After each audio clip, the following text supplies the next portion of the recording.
If this video disappears after you watch it, you'll know why. I don't even know if I should be recording this, but silence feels worse. It started like any other night, me scrolling through the internet at 3 a.m., half asleep, half bored, clicking links I didn't even remember finding. But then I landed somewhere I shouldn't have. It wasn't like the usual shady sites you hear about, no pop-ups, no sketchy ads. It was quiet, too quiet. Just an old, empty-looking page with a black background and text that seemed to shift every time I blinked. At first, I thought it was just some forgotten relic of the early internet, the kind of thing you stumble onto when you're deep diving through old forums. But then, the site reacted. Not to my clicks, not to my typing, to me. There was something on that site that was watching me back. Insomnia has been eating at me for years, and 3M has a way of making the internet feel like a different world. That's when I usually dive into the corners most people forget exist, dusty old forums, abandoned blogs, half-broken websites that haven't been touched in decades. It's like walking through a digital graveyard, reading conversations from people who probably don't even remember posting them. I tell myself it's harmless nostalgia. There's something comforting about stumbling across an old game guide written in Comic Sans or a forum thread frozen mid-argument from 2006.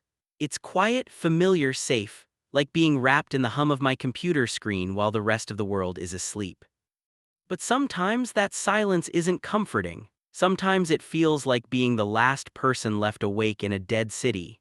And in that silence, you start to notice things, strange links, stray posts, places that don't belong. That's exactly what happened that night. One second I was lost in digital wanderlust. The next I was staring at a link I swear wasn't there before. But then I clicked on something I shouldn't have. It didn't even have a URL I could copy. The page loaded slowly like it was dragging itself out of the grave. The layout was straight out of the early 2000s, gray background, neon blue links, clunky tables misaligned like a broken puzzle. Half the text was garbled, flickering between fonts as though the site couldn't decide how it wanted to be read. At the top was a banner that looked corrupted, jagged letters spelling out something between welcome and warning. I couldn't tell which. Below it was a message board, threads stretching back decades, though most were just nonsense strings of letters and symbols, except some of them were. I scrolled past a post titled "You arrived late this time." Another thread read, "Still watching you sleep." My skin prickled. Was it some forgotten ARG, a hacker's playground, a prank designed to spook idiots like me? Then a chat box blinked open at the corner of the screen. No login, no prompt, just a single line of text appearing on its own. "You shouldn't be here." I froze, my cursor hovered, trembling over the box. That had to be scripted, right? Just some edgy scare tactic coded in for effect. But then I scrolled further. And that's when I saw it, my real name spelled perfectly in a post dated 3 years before I was even born. At first, I told myself it had to be a coincidence. Maybe the name I saw was just common. Maybe the date was a formatting error. That's what I wanted to believe until the next refresh. The threads weren't random anymore. They were about me. One headline read, "He's in his apartment right now." Another, "The lights are still on in his kitchen." My stomach dropped. I glanced behind me, half expecting to see someone peering through the window, but the street outside was empty. I scrolled faster, pulse hammering in my ears. More posts appeared, each one sharper, more personal. Childhood events I never told anyone, places I'd lived, secrets I thought were mine alone. And then came the one that shattered me. "Do you still miss your dog?" Without thinking, I typed into the chat box, "How do you know about my dog? He died years ago." The reply came instantly. "We know everything you mourned." My throat went dry. The page seemed to breathe with me, each line of text pulsing in rhythm with my heartbeat. I wanted to slam the laptop shut to walk away, but I couldn't stop scrolling. Not until I saw it, the thread pinned to the top of the forum, flashing in red like a siren. "You die tonight at 3:47 a.m. I don't know what compelled me to click the thread labeled "Rules." Maybe I hoped it would explain things, or maybe some sick part of me wanted confirmation that this wasn't random. Either way, I wish I hadn't. The post was written like scripture, numbered commands etched into the page in glitching red text. "Never refresh. Don't type your name. Do not stay past page 7. Don't answer if the chat calls your voice. Never under any circumstance, close the site after reading this." I skimmed them once, then again, heart sinking deeper each time. My stomach twisted when I realized the damage was already done. I had refreshed. I had typed my name when I demanded answers about my dog, and worst of all, I had already scrolled past page 7. I stared at the rules until the words seemed to crawl across the screen. My hands hovered, trembling, over the keyboard. Was this just some elaborate ARG, or had I signed myself into something I couldn't escape?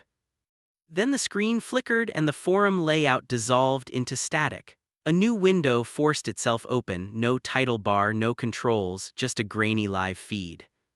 It took me a second to understand what I was looking at. My own bedroom, the exact angle I was sitting in.